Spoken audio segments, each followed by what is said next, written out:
Go ahead. No. Three, two, one. Hello, everyone, and welcome to the coffee chat session with Phenom. We are here to talk about the challenges associated and the design challenges, especially associated with sending humans to Mars and, of course, also surviving on the red planet. This is part of the Earthscape Design Challenge organized by APOSA as part of the San Francisco Design Week. Um, which will be held in person during the design week. Am I right, Sindhu? Yeah, it's tomorrow, happening tomorrow. Yes. Okay. So I would like to welcome our speaker today, and I would also ask Sindhu, can you tell us a little bit more about this design challenge organized by APOSA? Thank you, Namaskar. Let's get into the details right away. The objective of the challenge theme is to create a sustainable, functional, and experientially engaging public space on Mars that can capture the heart and soul of Earth. The context is that imagine a future where humanity is not only surviving but thriving on Mars. Then, how do you provide these Martians a connection to their home planet, their ancestral planet? That is the context and narrative of the whole challenge theme for the event. The key elements that we will be covering during the workshop is user persona creation, scenario planning, narrative building, and emotional journey that a user might take when they are experiencing your Earthscape design. Some of the goals to keep in mind or criteria to keep in mind is the sustainability, functionality, and the multisensory experience that you are designed to offer. A quick overview of the event. There will be a 10 minutes warm-up session, which will have this game customized for the space theme. The things from the future designed by the Situation Lab. And then you will have 15 minutes of time to build your narrative as to why and how humans have settled on Mars. Discuss the necessity and purpose and your own story for creating an Earthscape. Later, you will be having 20 minutes of time to lay your foundational design requirements for your Earthscape.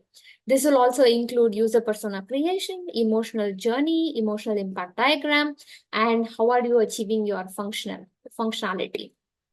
Building rich narratives and also fictional characters if you want to be imaginative. Then an hour of time will be spent on prototyping with a lot of craft materials. This is to give an idea for your peers and for yourself of how your Earthscape design would come in front of your eyes to experience. Finally, you will also invite your peer members to experience your design by pitching or showing your design or role playing. So this is how we are going to do our event tomorrow. And with that, Namaskar, can you tell us more about how Mars is different from Earth? Yeah. Oh, Mars is quite a challenging environment. So Mars is somewhat smaller than Earth. It's the gravity is also much lesser than Earth. But apart from that, I mean, if you look at Mars, it looks like a dry desert wasteland of atmosphere. It has a lot of craters, which is why when designing different missions and stuff, we always have to look at the ground and look at the Where different is the topography. landing point that is Yeah, safe enough, right? Yes, yes, I yeah. agree. And I also found this image which had all of the solar panels covered by dust storm. And I read that it is dust storms is a very huge weather phenomenon in Mars. And the length of the day is it's a bit different from Earth. And I also heard that the sunrise and sunset looks differently. We all have this emotional connection to how beautiful a sunset is, how beautiful a sunrise is. So I also learned recently that the colors or the way the sunrise and sunset looks is going to be different because the atmosphere composition is different. It has a lot of carbon dioxide. So yeah, it's going to be a lot of challenge to design something for Mars. So that is why we have Yeah, our expert here to share with us more inputs. Yeah. To give an idea for the sunsets and sunrise, so there's a lot of iron-rich, um, Mm, uh, kind of like regolith ground on Mars and rocks and things like this, which is why it's orange. And you can see it when you see with your naked eyes, you look at Mars, it's actually an orange dot in the sky. And the sunsets there are blue. So it's going to be hard for people to like associate that with the end of the day for the first few days at least, unless they get some training. So everything Right. is a little bit different. And Right. when we talk about gravity, gravity Mhm. is about a third of what it is on the surface of the planet, Mhm. planet Earth. So that means that when you jump, um, you would jump about, 3 times higher Mhm. if uh, if you were on Mars, which is why when you see like videos of astronauts walking on the moon, for example, they do a step and they Mhm. look like they're bouncing in a bouncy castle. And it's going to be about half of that on the surface of Mars. Wow. So yeah, everything is going to be different. Right. And and I think before we go into the details of Mars and what's so different about it, the fact that it's very far away, it's also important to understand why we're going to Mars, Right. right? Right. As the US, for example, we haven't been back as humans on the surface of the moon for like 50 plus years, 50 years now. And no other nation has had people be on the surface. This is Right. going to change very soon with the mission Artemis 3, which should be coming up, I don't know, 3, 4 years from now. Mhm. And so um, we're coming back to the moon for multiple reasons, for, finding some resources and developing our technologies to reliably go on the surface there, to bring more permanent settlements. But the moon is also a stepping stone to Mars because Mars is very, very, very far away. As you can imagine, the planets move around Mhm. the sun. And so you don't like look at Mars and go a straight line towards it. You actually have to go towards, nothingness until Mars comes around and then does a Right. rendezvous, right? You have Mhm. to think about planetary mechanics this way. And Right. so there's a lot of um, technological Mhm. challenges that need to happen with that, like propulsion, making sure that you have enough space, Right. enough resources, enough water, enough air, enough everything for Mhm. these people to survive. But I think the point of this workshop is to go beyond surviving. What Mhm. happens when you put humans in all of their imperfections in an environment that looks like extreme camping, extreme backpacking, where you have to bring everything with you essentially on your back and then make sure that you don't die before you come back, right?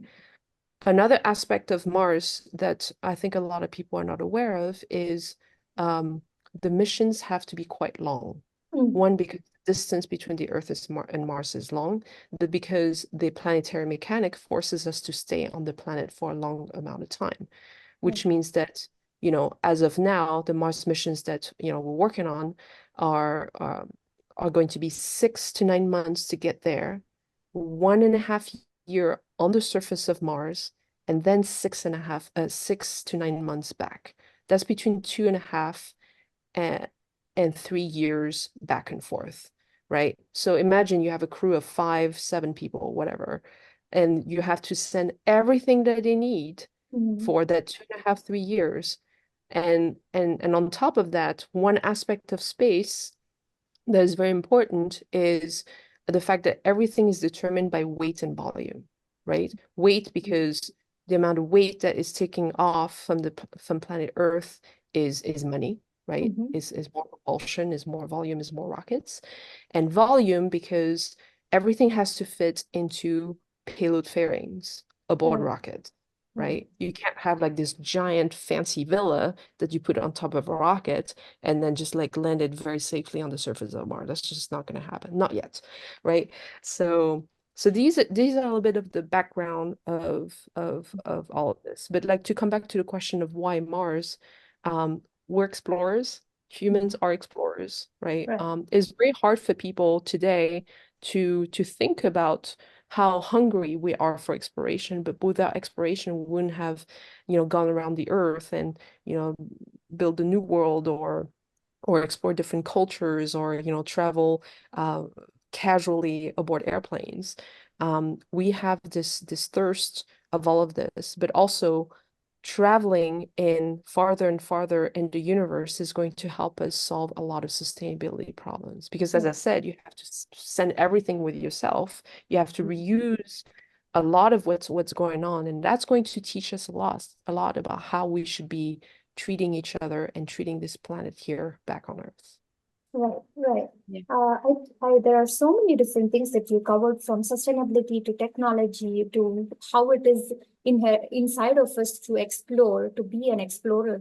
And also you touched upon slightly the cultural aspects. So let me ask, when you talked about exploring Mars, right? Way into the future, or maybe it can also happen near future. But how does it look like to you? Human settlement in Mars. Can you paint a picture for us all to have a imagination on how would that look? Yeah, I think it's going to be in multiple stages. So the Mhm. first time we're going to go to Mars is going to be terrible. It's going to be very uncomfortable. It's mainly going to be, engineers at NASA or whatever, like space agency, going to think about survival. There's going to be a lot of unknown, right? So we're going to double and triple on a lot of systems to make sure Mhm. that if one fails, the other one can actually catch up, right? Because we can't have like systems that we didn't think about just like abort a mission or put the lives of these astronauts at risk. So the first hundreds of people who are going to Mars are going to be professional astronauts for that reason, right? People who have put their lives on the line in order to advance science and technology. Now, eventually, we're going to have people like tourists, people who want to go to Mars for other reasons, for exploration, for, the bucket list on their life, things they want to do in their life and all that. A little bit like the way people are going to orbit, or to low Earth orbit today, paying a lot of money doing that. And then eventually people are going to start settling there. What does settling on Mars mean? What does living in these extreme environments mean? What does living in third of gravity and all of the physiological and psychological impact that's going to have? We don't do well when we only live seeing the same five people every day of our lives, right? That takes a lot of training. That takes a lot of resilience that the average human is not able to do. So there's some arguments out there that we actually have to genetically change humans in order for them to settle on Mars, right? There's a book that just came out on that, actually, on that subject, actually. So there's a lot of like ethical, medical, and sociological, anthropological aspects of living on Mars that we know nothing about. All that we have right now is theory. And the only way we're going to get answers to these hypotheses that we put out there is by going there and putting ourselves in these bad situations. Another thing that's related to space exploration is the idea of failing forward, right? So we learn a lot from failing, and that's why, um, entrepreneurs like Elon Musk and all these people who like to like fail forward and like blow up rockets in order to learn more about how things work, fail, and how to improve them quickly is very useful. But the problem is that when you have people involved in these missions, failing is not really an option. But so how do you learn from failures when failing is a life death situation, right? So that's the balance that we have to put out there. For example, how are we going to ever learn about saving lives with surgery in space if we only send healthy people up there, right? So same thing going to Mars. We're going to run into so many problems. And on top of that, communication is going to be delayed because of the distance between these two planets at all time. The delay is going to be about 20 minutes back and forth. And if you've ever seen the movie The Martian, there's actually many scenes about that where, uh, on one side, on this Martian side, the main character is communicating in some way with the Earth and has to wait 20 minutes for that. It's got to be infuriating. So, for example, if you have surgery happening on the surface of Mars and you happen to not have a doctor right there, and you have like remote um robotic surgery happening with a doctor on the surface of the Earth, what happens if the doctor cuts it and he spends like 20 minutes bleeding out the person, right? It's these are scenarios that don't exist on this planet because we have the luxury of being pretty close to each other. But once you're on Mars, um, the autonomy, the use of technology in support of disastrous scenarios is so incredibly important to put in place. Got it. So, you were talking about the different functionalities, right?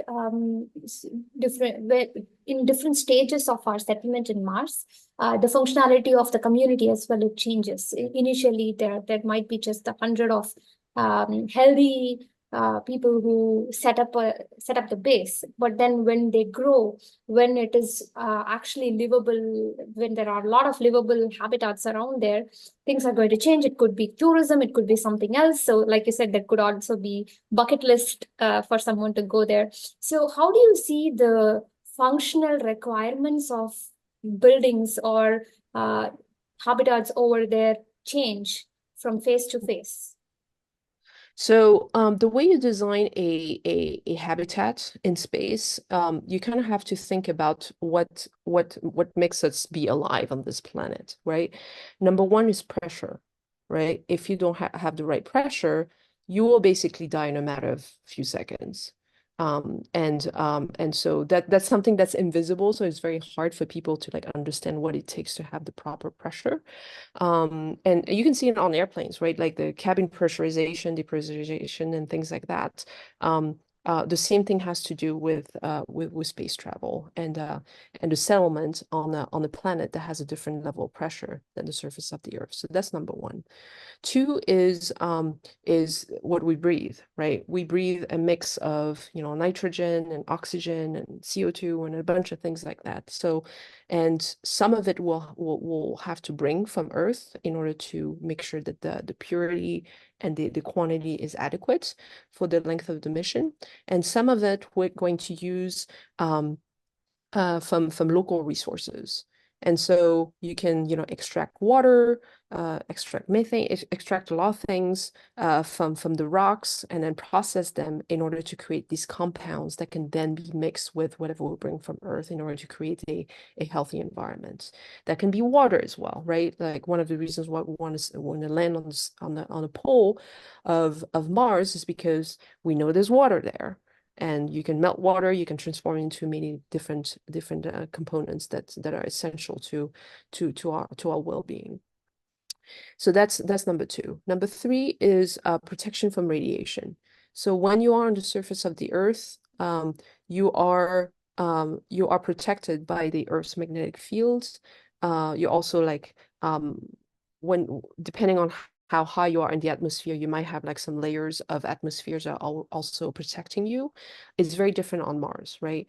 You have to the atmosphere here, as you were saying earlier, is much thinner. The air the atmosphere is also a different composition. It's farther away from the Earth, from the sun. So the radiation is a little bit different than what we experience here on the surface here, but you kind of have to understand what's there and how to protect from it.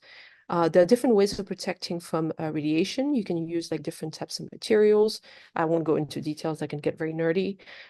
Water seems to be one of the greatest protectors of radiation. If you have, let's say, a meter of water, you're protected from, I think, 60 to 70% of the radiation that is out there, depending on what kind they are, which is good, right? So if you have a layer of water on top of layer of other materials, that can be very useful. That's why there was this very cool concept that came out I don't know, 5-6 years ago, called the Mars Ice House, I think, which was the idea of taking an igloo structure and putting on Mars, because that water layer would be really protecting people from this radiation. And it's already cold on Mars anyway. So the next thing is temperature. So we were talking earlier about the fluctuation in temperature. That's a lot. So that's a lot of layering, protection, material science that need to go into this, climate control, making sure that we're not exhausting power supplies just to keep a temperature that's livable on the surface of the planet. And then you also have to think about gravity. The gravity is a third of Earth, which means that if you do a step, you bounce a little bit more. So the standards of ceilings that we have on Earth will have to go up a little bit so you don't bang your head accidentally just by walking across the room. So all of these things, there are many other things you have to think about, like water, power, all of these things that we have to bring from Earth. So everything is a little bit different. So that's why you have to use a lot of your imagination on how to do very basic things, right? How to open a door, how to sleep at night, how to work outside, how to deal with dust mitigation. So the surface of Mars is very, very dusty. And the dust, which is a form of regolith, is very, very dangerous. You cannot bring it inside and live among it. So you have to make sure that the dust stays outside. So how do you make sure that, for example, how do you make sure that when you use spacesuit to do extravehicular activities, you don't bring that dust inside, right? You see in sci-fi movies, you see all of these sprays that they put on top of spacesuit before you go in.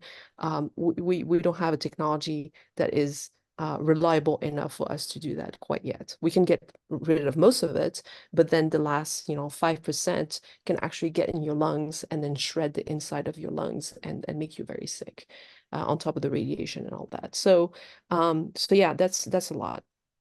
And then food. Food is the number one problem that NASA and other space agencies in the world don't have kind of a solution for.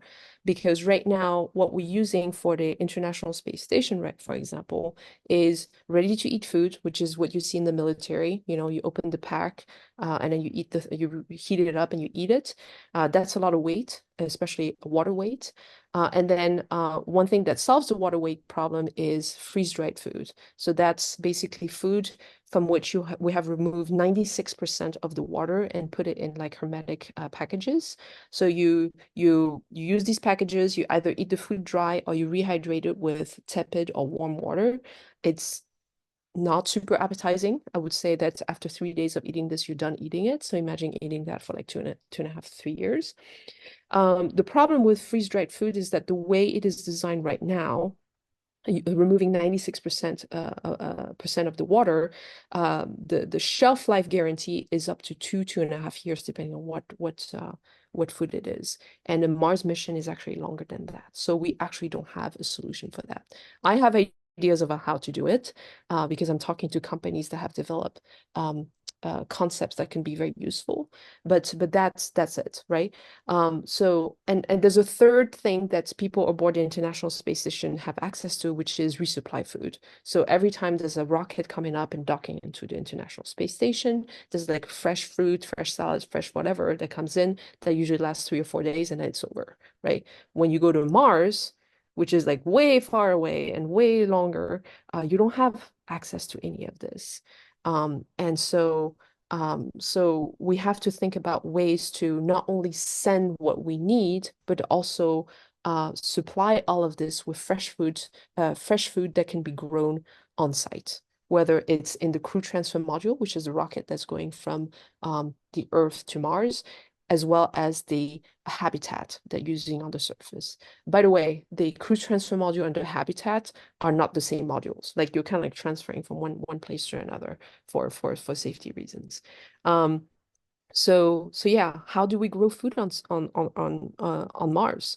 How does food growing happen when the gravity is a third of what it is on Earth? Is it the same?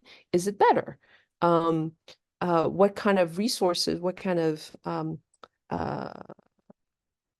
nutrients have to be added to the systems to make sure that works. Are we using soil? Are we using hydroponics? Are we using aeroponics? Are we using another kind of ponics?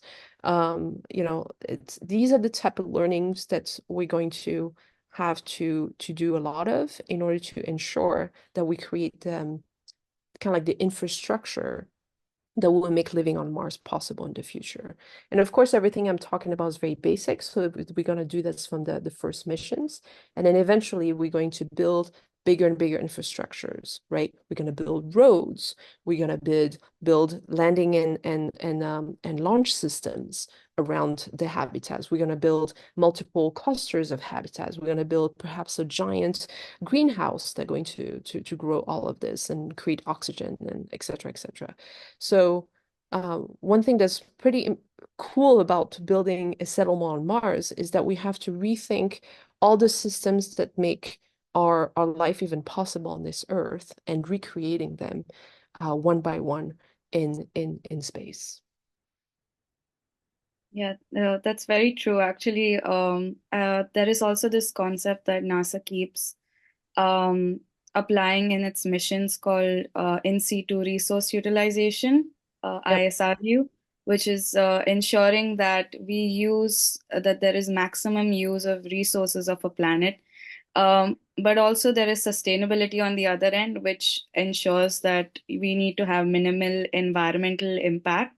And so, like you said, when we go to Mars, when we settle there and we build an entire colony, it's not just about surviving, but also making best use of resources and ensuring that we don't destroy some of the planet's resources completely.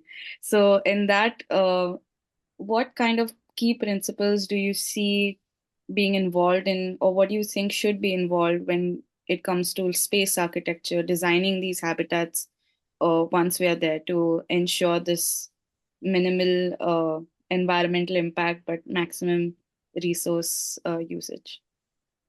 Yeah, I mean that's going to come in multiple phases. I think the first missions are going to be we send what we need, all of it and then some, right? It's going to be very expensive because we can't rely on something that's theoretical at this point, right? Extracting enough water, enough, CO2, enough whatever Mars is giving us does require machinery that is reliable. And maybe one of them clogs up, like the toilets in space clog up like all the time. Like there's a lot of like unknown that we cannot rely on because lives are at risk, right? So the first missions we're going to send everything we need, and we're going to do some experiments on how reliable a system can be in creating the air, the water, and whatever resources that we need to live there. And then slowly we're going to rely more on ISRU, the in situ resource utilization, using more of that regolith. Perhaps we can turn it into a material that we can either sinter, 3D print, or whatever to create extra layers of protections against micrometeorites and radiation. Perhaps there are also some concepts about using lava tubes, which are underground natural structures that we actually have them on Earth as well. You can find them on Iceland, on probably New Zealand, Hawaii, places like this with a lot of volcanic activity. So you basically go underground, and then you get that basalt layer on top that's protecting you from all of that. But then what happens underground is that humans need sunlight. We need a circadian rhythm, clues that tells us what's day, what's night, and we can use a lot of that artificially.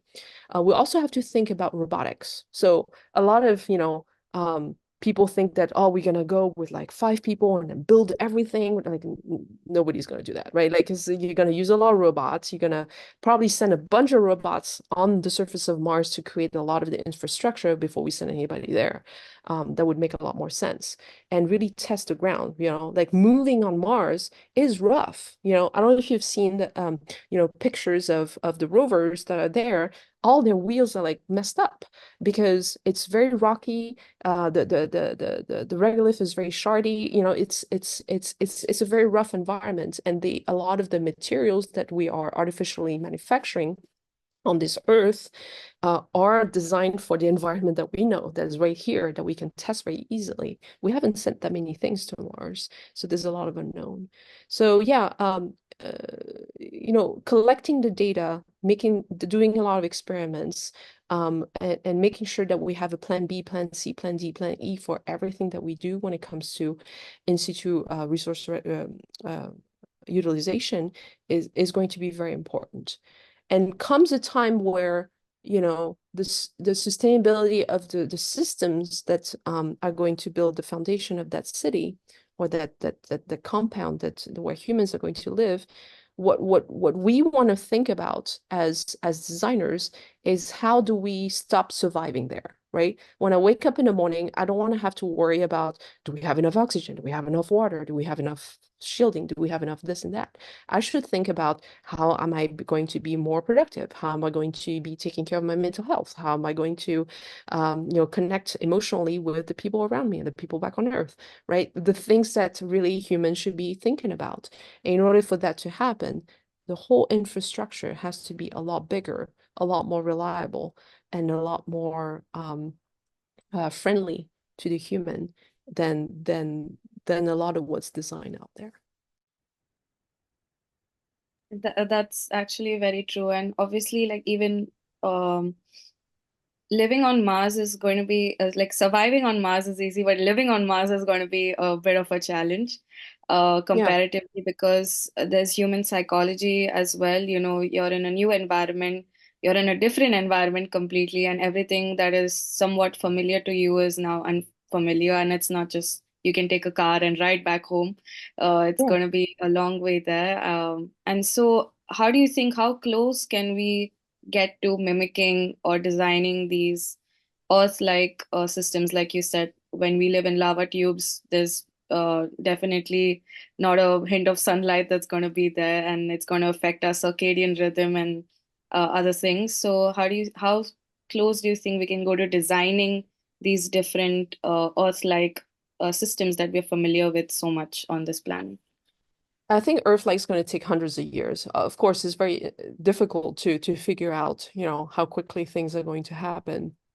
But you know, technology innovation is accelerating, but also a lot of what we do is expensive and does rely a lot on, you know, governmental, you know, like Congress, you know, pushing forward certain ideas and certain tests. Because a lot of what we're talking about is going to run into failures. We're going to lose people along the way. That's just the nature of things, right? So how is that going to accelerate and decelerate the program? For example, for a long time, actually the whole beginning of my career in space, like 20 years ago, people didn't really care or invest in space. You know, the US government was just like kind of like putting that on back burner. So that slowed down a lot of the excitement and the foundation of what we had been doing on the moon. And you can see it in the way people talk about space even today, right?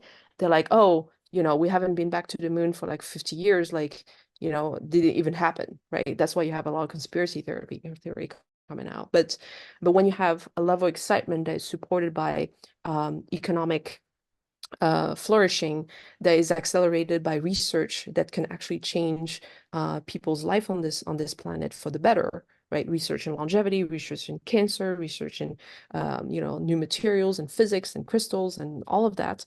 That is creating a lot of excitement from people outside of the space industry in order for them to support a space industry. For example, like, we don't think about ourselves as being part or active in the aviation industry, but we are, because we're flying from one place to another. We're conducting business by, you know, using all of that. Same thing with satellites. We're using communication satellites, sometimes like internet satellites, in order to communicate with each other. We don't think about it, but it is part of us. And the future of space is going to be the same. We will not think about being part of the space industry, but it will be part of it. For these same reasons. So yeah, it's going to take hundreds of years for us to live, in a paradise like I am right now in Bali, or you're in Australia or back in the US.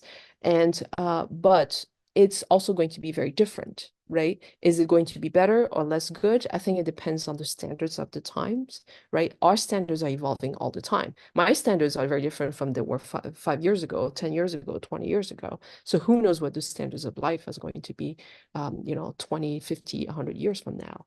Um, there are certain things that are limited right now in our evolution of technology. For example, a lot of the computing power that we're using, computation power, is limited by the type of materials we're using as semiconductors that we put into chips, right?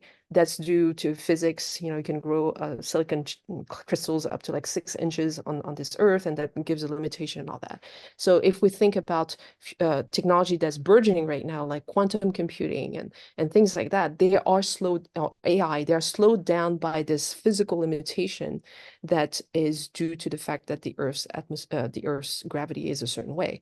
So that's why there's research being done in growing semiconductors, crystals in microgravity, perhaps bigger, perhaps different kinds, perhaps different materials that can then, you know, push us past Moore's law and really have the curve of computation go up again and allow us to develop systems on the future of the surface of Mars that our imagination hasn't tackled quite yet, right? What I'm talking about it sounds very sci-fi, but it's actually very much at the foundation of how we have to think about the future of space.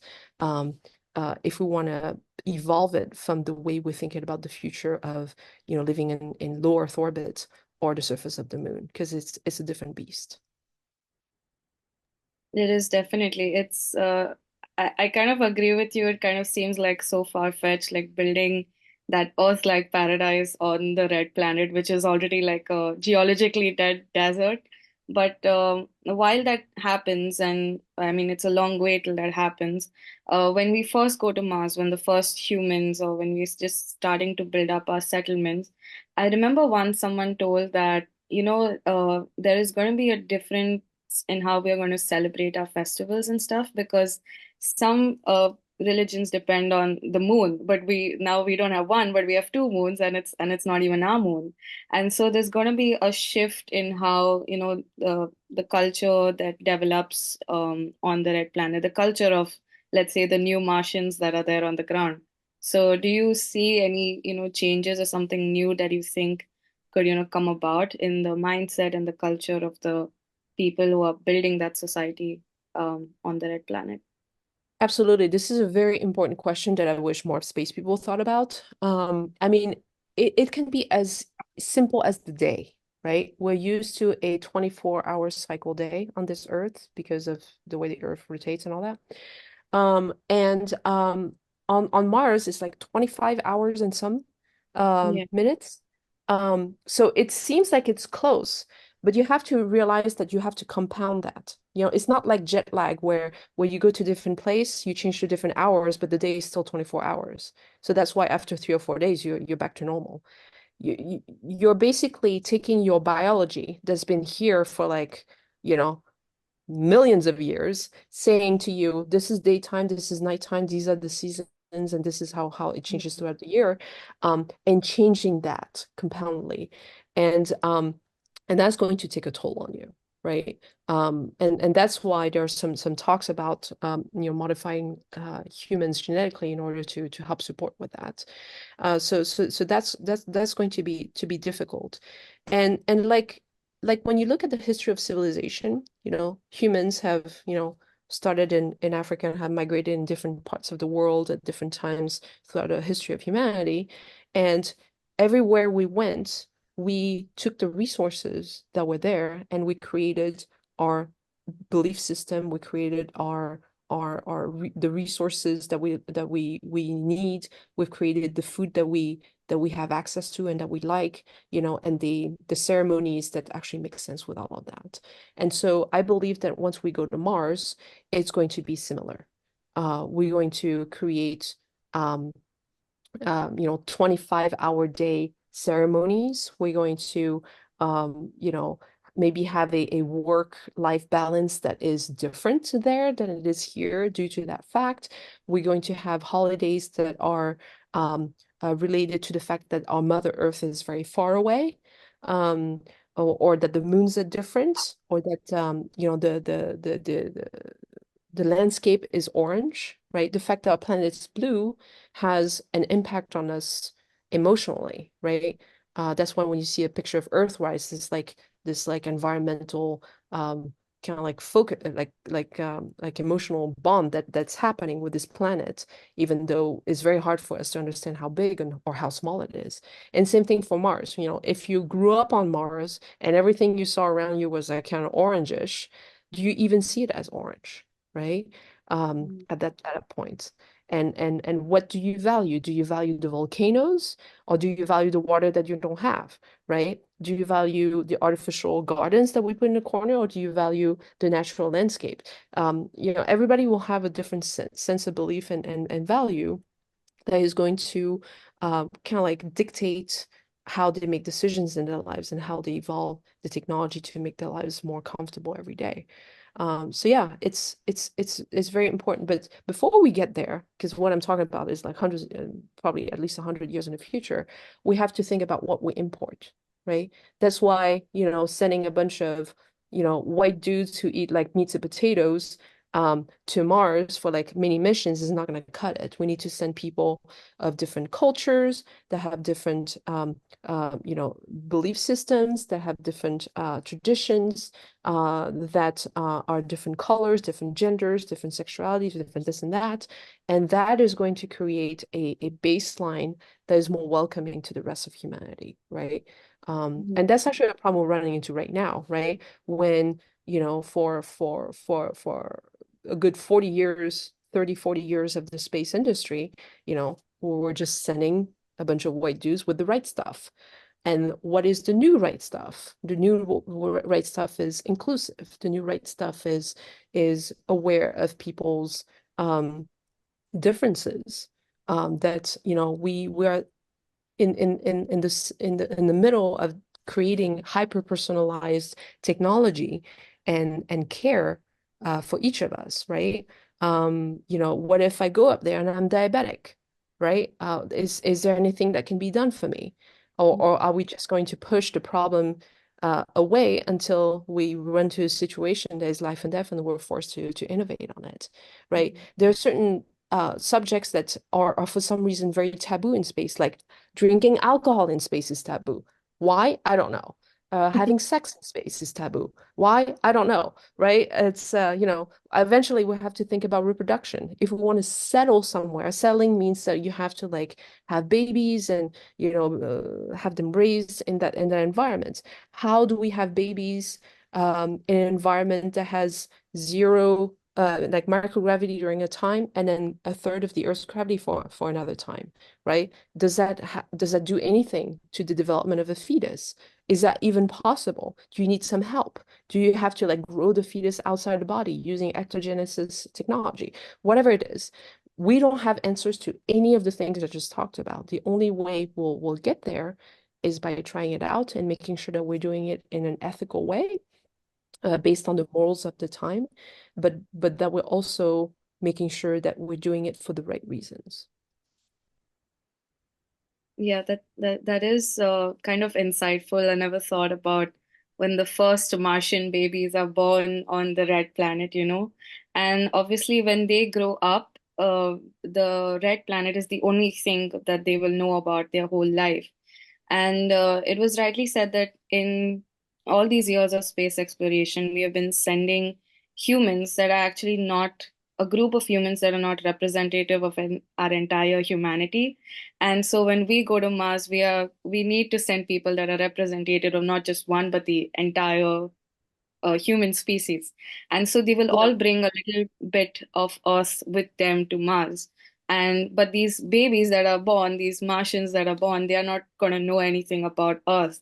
And so, what do you think are elements of Earth that can be input into these habitats that will somehow even though these kids are born on Mars, they will somehow build that connection with their home planet or where their ancestors may be from. I don't know if I'm saying that correct, but yeah, their Sure. ancestors are from. Yeah. And I think we have to look a lot to answer that question. We have to look a lot at our lives here, right? What do we connect to? We connect to the sensory world, what we hear, what we see, what we touch, what we smell, what we taste, and then the other senses as well, where we feel ourselves in the space, that a sense of proprioception, sense of temperature, sense of comfort, all these senses. So let's take care of that. We can take care of that with like technology, material science, all that. And then we have to think about, what we talked about earlier, the spiritual. What is giving meaning to life to people who live on Mars? What happens to people when Mars is home? When Mars is home more than Earth is home, right? What kind of belief system has to be put in place there?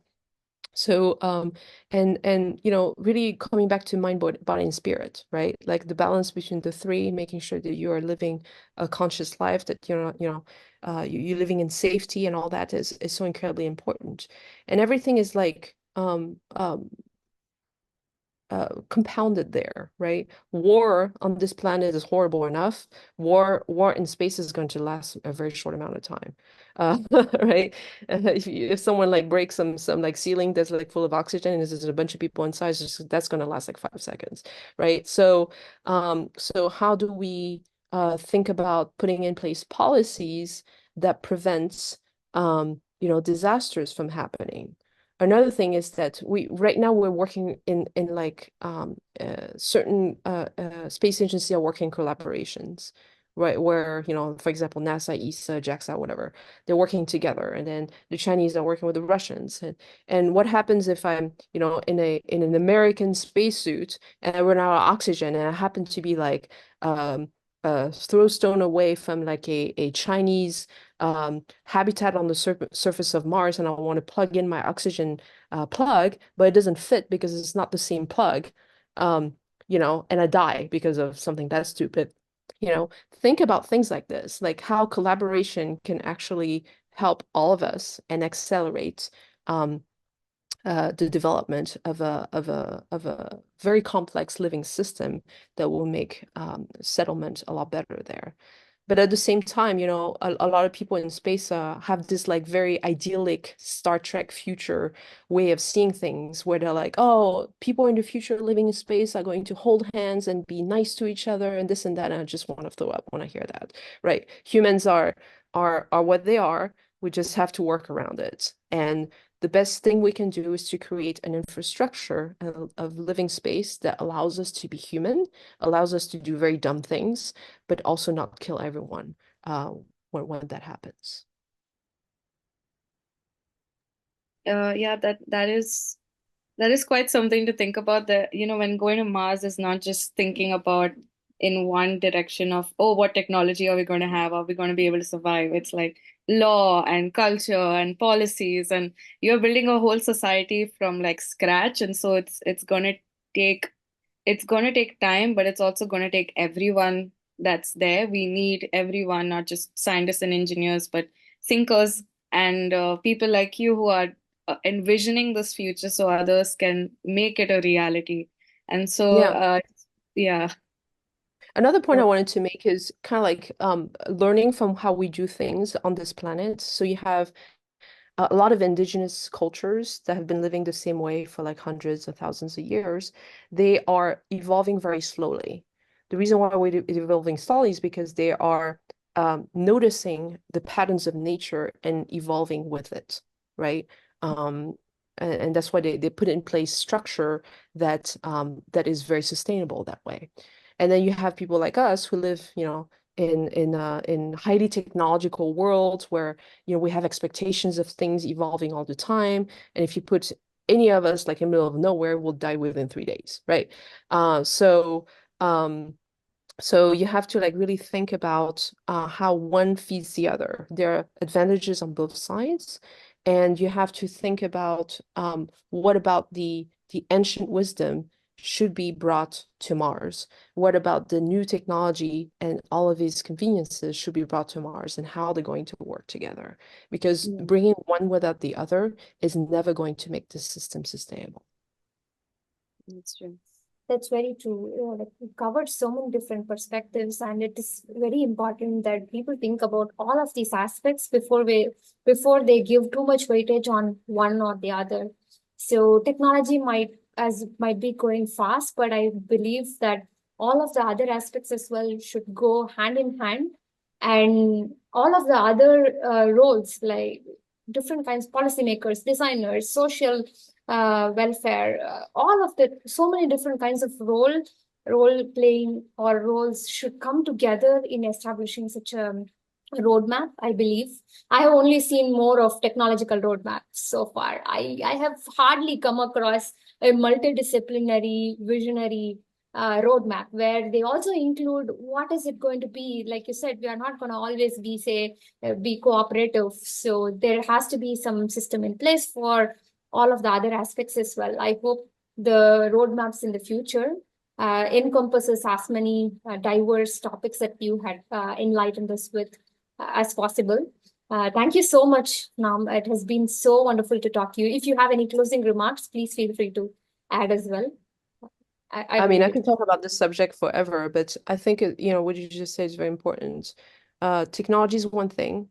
The thirst of exploration that comes from the gut of the people who want to go further is a great place to start. But in the end, is how do we support and how do we learn, right? Mm. A lot of people out there who don't understand why we spend so much time and effort in space don't understand that a lot of the conveniences and the wonderful things that are happening in this world are accelerated because of these extreme environments in which we have to design for, right? And so I cannot wait not only to go to Mars as humanity, but also to bring back all of the wisdoms, um, spiritual wisdoms, technological wisdoms, uh, anthropological wisdoms back to Earth in order to treat this planet a lot better than we are doing right now. Thank you so much. That has been so good, so insightful, so curious. Like so many questions have opened up right now for me to explore, for whoever is listening, going to listen to this video to explore. Thank you so much for your time. Welcome. Thanks for having me.